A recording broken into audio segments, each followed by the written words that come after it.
Hi friends. కొన్ని ధర్మాలు friends నేను చెప్పట్లేదు. పురాణంలోవి నా తల్లిదండ్రులు పెద్దల మాటలు విని నేను మీకు చెప్తున్నాను అంతే. నా ఇండివిజువల్గా ఏమీ లేదు. వాళ్ళ దగ్గర విని నేను ఇవాళ చెప్తున్నాను అంతే. సే పాపాలు ఎలా అంటుతాయంటే ఒకరి సొమ్మును అన్యాయంగా దోచుకోవడం వల్ల, స్థిర ఆస్తులు కావచ్చు, చిరాస్తులు ఏవైనా కావచ్చు, దోచుకోవడం వల్ల రోగాలుగా ఆ వంశంలో ఉన్న వాళ్ళంతా కూడా అతని ద్వారా ఆస్తి ఎవరెవరు తింటున్నారో వాళ్ళందరూ కూడా అనుభవించాల్సి ఉంటుంది. వ్యాధి రూపేణి పెడితే నేను చెప్పట్లేదు, శాస్త్రాల్లో గరుడ పురాణాలు అవన్నీ పురాణాలు చెప్తున్నాయి. అందుకని స్వార్జితం ఉత్తమం, పితృరార్జితం మధ్యమం, స్త్రీ ఆస్తి అధమం. స్త్రీ సంపాదన ఎప్పుడు తినరాదు. అస్సలు స్త్రీ ఆస్తి తినవాడు నపుంసకుడు అని చెప్పి శాస్త్రాలు చెప్తున్నాయి. ఎప్పుడు స్త్రీ మీద ఆధారపడకూడదు, స్త్రీ ఆస్తి తినద్దు. కొన్ని ధర్మాలు ఉంటాయి, అది వేరే విషయం. వేణుడికి సన్నిడిగా ధర్మాలు వేరే విషయం. అది ఇవన్నీ కూడా పునర్జన్మలకు కారణమవుతున్నాయి. ఇవన్నీ కూడా పాపాలు కుప్పలో ఇరుక్కుపోయి పునర్జన్మలకు కారణమవుతున్నాయి. ఇప్పుడు స్థిరాస్తి కానీ చరాస్తి కానీ దోచుకునే వాళ్ళు ఏదో బాధల్లో పడి వాళ్ళు ఏదైనా అఘాత్యాలు చేసుకుని మరణిస్తే ఆ కుటుంబంలో చేసిన పాపాలు అన్నీ వెనకొచ్చి వీళ్ళు అనుభవించాల్సి ఉంటుంది. అందుకని ఎప్పుడు కూడా ఒకరిని బాధ పెట్టిన సొమ్ము కానీ, ఒకరిని బాధ పెడుతూ వచ్చినటువంటి ఆస్తి కానీ ఎప్పుడూ తినరాదు. స్వార్జితం ఉత్తమం. ఎంత కష్టపడతావో, నేల తుడుస్తావో, ఇంకో పని చేస్తావో చేసుకో.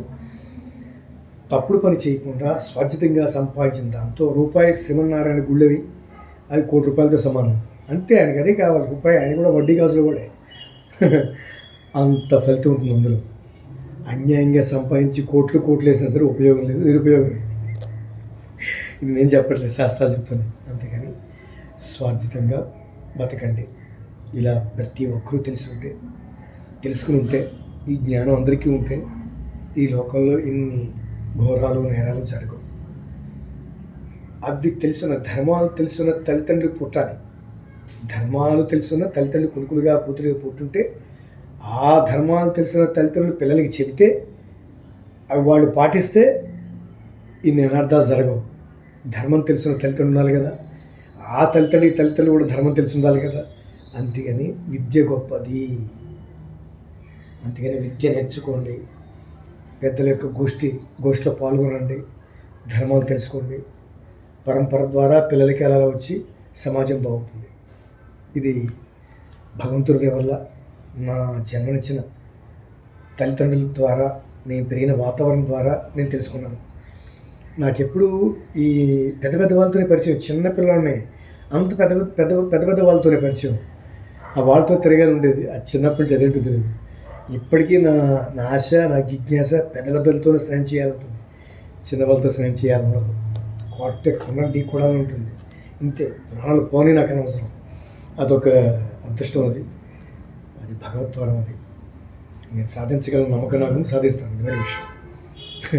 ఆశ పెద్దదిగా ఉండాలి, అత్యాశ ఉండకూడదు. అంటే ఇతరులు దోచుకుని నేనే తినేసి నేనే బాగుండాలి, వాళ్ళు నాశనం అయిపోవాలనుకోవడం అత్యాశ. పెద్ద ఆశ, బాగా సంపాదించాలి, కోట్లు సంపాదించాలి ధర్మబద్ధంగా. 10 మంది అన్నదాన గోదాన ఇత్యాది ఖర్చులు చేయాలని, పితృ తర్పణను వదలాలని, వాళ్ళని ఉత్తమ గతులు పంపాలని, ఇలాంటి కోరికలు కోరుకోవటం, ఆశలు ఉండటం తప్పు లేదు. ఆశపడాలి, ఆశ ఉండాలి, పెద్ద ఆశలు ఉండాలి. చిన్న ఆశ ఎప్పుడు ఉండకూడదు. నువ్వే తినాలి, నాకు ఇది తిండి తిని, నాకు మంచం ఉండి, నాకు ఇల్లు ఉండి పడుకుంటే చాలు అనుకునేటువంటి వాడు ఉపయోగం లేదు, నిరుపయోగం కలిగిన వాడి వల్ల ఉపయోగం లేదు. సమాజానికి ఏ ఉపయోగం? ఆశ కలిగిన వాడు, అత్యాశ కలిగిన వాడు ప్రమాదం. ఆశ, బాగా పెద్ద ఆశ కలిగిన వాడు కూడా సమాజానికి ఉపయోగం. వాడికి దైవబలం ఉంటుంది, దైవాశీస్సులు ఉంటాయి. అది లెక్క. ఈ రెండు కూడా చివరికి స్వార్థమైనటువంటివి, పనికిరావు. Okay my friends.